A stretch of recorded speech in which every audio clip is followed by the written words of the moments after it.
Since I started doing this roughly 6 years ago, I've been fortunate enough to have been sent all kinds of cool press kits and exclusive gear that the average consumer wouldn't have access to. However, this time around, I think I may have received the coolest thing that I've ever been sent.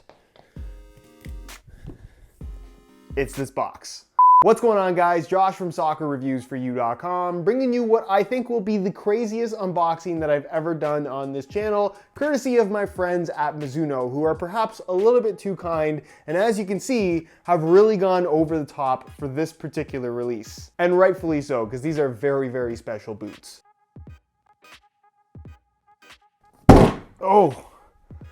That was much louder than I was anticipating. Anyways, as you can see, this is quite a large box. Do I have a Mizuno box for scale? I do. Normal box, this box. Now I should mention that I was supposed to receive this box a couple of weeks ago to go along with the actual boot release. The boots unfortunately are now sold out. There were some shipping delays. That was beyond my control. But once it arrived, I opened up the box, and then once I realized how special it was, I kind of stopped opening everything so I could do it blindly on camera for the first time. So you guys are gonna see kind of my live reaction of most of what's inside this large cardboard cube.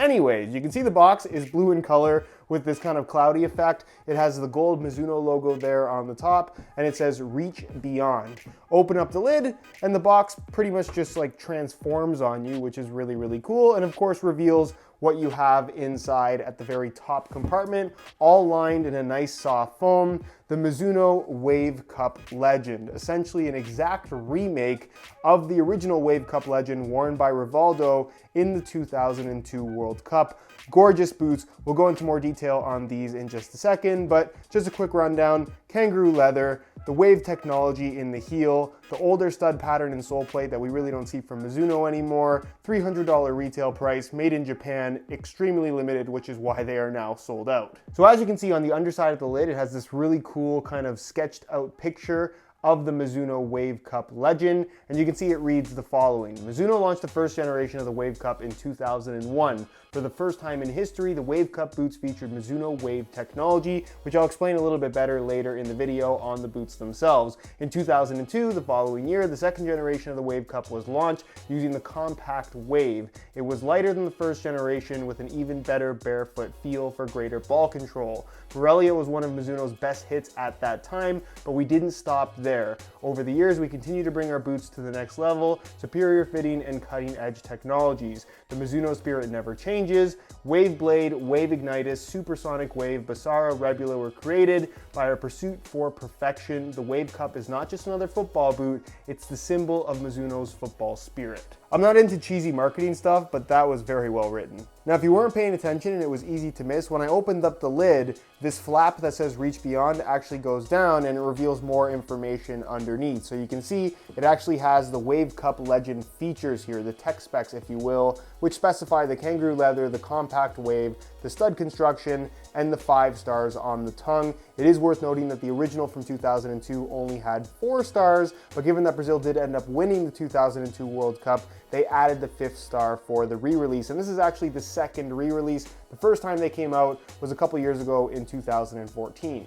You can't talk about this boot without mentioning Rivaldo, because he is pretty much the main reason why it is so special and re-releasing. And there's this whole thing they wrote here. If you want to read it, pause the video, go ahead, but we're gonna move on. This was also inside the box, and I pulled it out because I didn't want it to get damaged. It is an autographed picture of Rivaldo, the autograph in gold, as you can see. With him wearing this really cool old school Mizuno kit, they should definitely re-release that particular shirt because I want one. And it's also on this cardboard piece that happens to be autographed as well as the Mizuno logo. Nothing on the back. Definitely want to get this framed though. Getting back to the box, obviously it's very big. You saw it was in the top compartment, but what about the bottom? Well, turn it to the side and you'll notice that there is a drawer. So we'll pull the drawer open, and this is where I haven't really seen what's inside of this box, or at least I haven't closely inspected it. Can I pull it all the way out? I can, which I will move this out of the way. And as you can see, you get this super hardcore shoe care kit with a total of 6 steps. So on this left side, you can see that they include a little bag. I assume that this is to put all of the shoe care kit stuff inside of. Then they also include an applicator cloth for the leather cream, which is really, really nice. There is some black paper here. I'm not exactly sure what is in here. Oh, that is really cool. These are actually plastic shoe trees with the Mizuno branding. This is kind of more of an old school leather boot thing. You don't necessarily need to do this with a lot of modern boots, but a lot of the old boots that were just straight leather with very little structure to them, you put the shoe trees in them so they would hold their shape better. So given that you were gonna wear these Wave Cup Legends, which you definitely can and probably should if you own a pair, they give you these shoe trees to basically put them inside when you're not wearing the boots. And if you were wondering, the shoe trees are made in Japan. On the right side of the box, you get this whole shoe care kit with an, oh, this is actual like thick plastic. So you can see it has all the different steps here. Step 1, dry the shoes with shoe dryer. Ensure that shoes are dry before brushing. Step 2, brush up leather and remove the dirt. Step 3, remove any remaining dirt with the cloth and shoe cleaner. Step 4, polish the leather with the shoe cream for a glossy finish. Step 5, add a little mink oil to keep the leather soft. So you can use mink oil or leather cream. It's kind of interchangeable. Mink oil is the more old school thing. And then step 6, insert shoe tree to maintain shoes shape. So this is a little bit more hardcore than I was expecting, because you can see they actually include shoe dryers. So this is basically a little bean bag. I'm not exactly sure what is in here. I'm assuming it's something that would help absorb moisture. You put these inside the boots after you're done wearing them, and it helps to absorb the moisture out of the leather and makes them essentially dry a little bit more quickly. A common thing to do is to just stuff your boots with a newspaper or something like that. This is just a much fancier way of doing it. I've actually never seen something like this, but it's very, very cool. No clue what that says. If you can read Japanese, let me know. You also get this Mizuno branded wooden shoe brush, which is just super, super cool. Solid wood, as you can see. The brush is made in China, unfortunately. I'm actually a little bit disappointed at that. And then it's just a brush. So again, the idea here would be to remove any of the loose dirt, whether it's on the upper or on the sole plate, preferably on the upper. You don't want to make this too dirty, to make sure that they're nice and clean before applying any of the mink oil. The next thing you get is this tube right here that is not exactly well translated, because you can see it says shoes cleaner. I guess that's not improper, but pretty much everything is here in Japanese, including all of the instructions and details on the product. So this is like straight out of Japan, very, very hardcore. And it's essentially a boot soap, if you will, to help clean the boots before putting on any leather cream or mink oil, of which they actually include both different variations here. So this is shoes cream, a leather cream essentially. I'll give you guys a quick look at the back. And then they also include a mink oil. So you can basically use both of these to help keep the leather soft. I assume these kind of serve the same purpose, but maybe there is kind of a specific reason as to why you would use one or the other. With modern football boots, even the leather ones, something like this is still important, but it's not as important as it once was with some of these older leather boots that don't have the same modern treatment processes that we have now. To the guys at Mizuno that sent that out to me, thank you. Like, I don't know what to say. It's seriously the coolest thing I think I've ever been sent that is football boot related. And being that it is a brand like Mizuno, one that I personally am just such a big fan of, it's just very special and it means a lot to me. So again, thank you so much for sending that out. As for the boots themselves, which are arguably every bit as special as that box was, the Mizuno Wave Cup Legend, made in Japan, of course, $300 retail price, which seems expensive for a boot that looks to be very simple, but trust me when I say that these are legitimately worth every single penny. There's a reason why they have since sold out. This is a boot that Rivaldo wore in the 2002 World Cup when they won. I believe he scored 5 goals in that particular World Cup. So the boots definitely do work, I can assure you of that.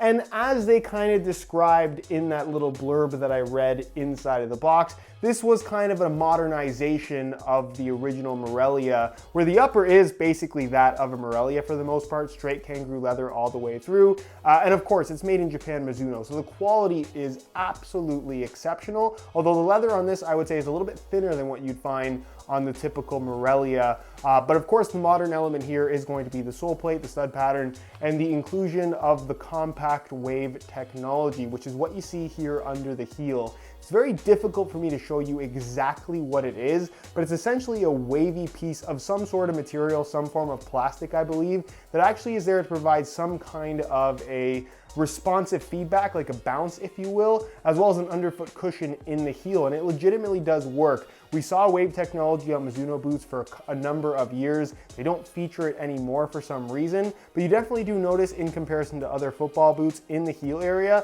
that there is just that little bit of extra cushion that you otherwise would not get. Typically, the only cushion is from the insole, but this has that little bit extra built into the sole plate due to this wave technology. For the most part, I would describe this as a what you see is what you get type product, and that it is very straightforward. Full kangaroo leather upper, central lacing system, the really good looking fold over flap tongue with, again, the additional 5th star. That's kind of an exclusive of this limited edition re-release, but it is pretty much an exact re-release of the original. I believe the insole technically isn't exactly the same as the original was, and there are perhaps little differences here and there, but for the most part, this stays pretty true to what Mizuno was making back in 2002.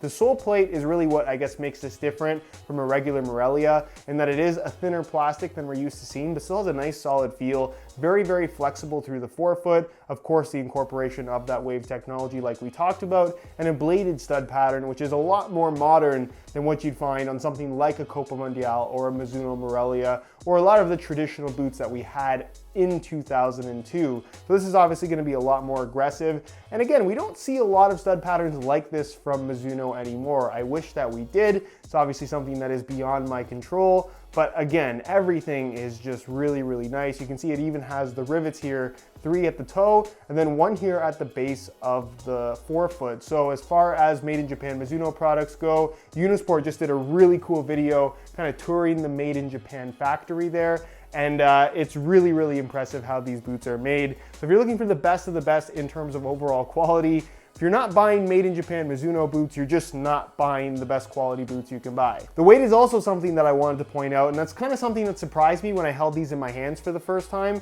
is that they're much lighter than I was expecting them to be. In a size 9 US, they weigh in at 8.2 ounces, which is gonna be on par with most top-end models these days. I'm actually surprised they even weigh that because they feel very, very lightweight in hand. And again, it just has a super comfortable soft feel on feet. So if you like the soft kangaroo leather feel, but you don't want something heavy and bulky, that's pretty much exactly what these are. On feet, the Wave Cup Legend is pretty much as comfortable as it gets. The leather is soft, the sole plate is nice and flexible. They have a super natural sensation about them, but at the same time, it actually does wrap your foot very, very closely. If you're expecting these, or really any Made in Japan Mizuno product, to kind of have that classic, almost Copa Mundial type feel where they're very bulky and extremely wide, that's not the case whatsoever. This is reminiscent to that of the current Morelia 2, I would say, in regards to the overall shape, but I would argue even just a little bit more comfortable. These feel absolutely tremendous. One of the most comfortable boots that I've put on my feet in 2018 by far. And because they are leather, as you wear them in, they're gonna soften up even more and mold to the exact shape of your feet. As far as width is concerned, because of the material, this is one of those boots that's gonna fit just about everybody after a little bit of break-in time, wide feet or not. And as far as sizing is concerned, I'm wearing these in a 9 US, and the fit and length feels pretty good. They are quite snug, but because the leather is so soft, I know for sure that these are gonna stretch a decent amount. So for the most part, I think you can get away with going about a half size down with this particular model based on how much they will stretch, but going true to size definitely wouldn't be a bad idea either. Because they're sold out, it really doesn't matter all that much, but it is something that I still thought was worth noting. So in conclusion, this is an excellent boot, but you probably already knew that. There's a reason why the Made in Japan products from Mizuno have the reputation that they do. They legitimately are that good. If you're one of those people that always complains about the durability of your Nike, Adidas, or Puma boots, whatever brand it might be, take a look at Made in Japan Mizuno products. I realize they're gonna cost a little bit more, but trust me when I say that you get exactly what you pay for when you're talking about build quality and quality of materials. Anyways, guys, that's it for this video. Hopefully you enjoyed. If you did, be sure to support it with a like. Thank you so much again to Mizuno for sending that out. If you are wondering, I'm not sure that I mentioned this earlier in the video, this is not something that you could buy anywhere. They sent it out to a couple of people. I was one of those people that was lucky enough to receive one. So again, Thank you so much to Mizuno for sending that out. If you have any questions regarding this particular boot or the Mizuno brand in general, leave them down below in the comments and I'll do my best to get an answer out to you as soon as I possibly can. If you're not subscribed already, be sure to hit that subscribe button for daily videos on all the latest and greatest soccer gear, and hit the little notification bell so you get notified when the next new video goes live. All my social media information is linked down below in the description as well, so follow me there if you don't already. Other than that, guys, thank you so much for watching, and we'll see you in the next one.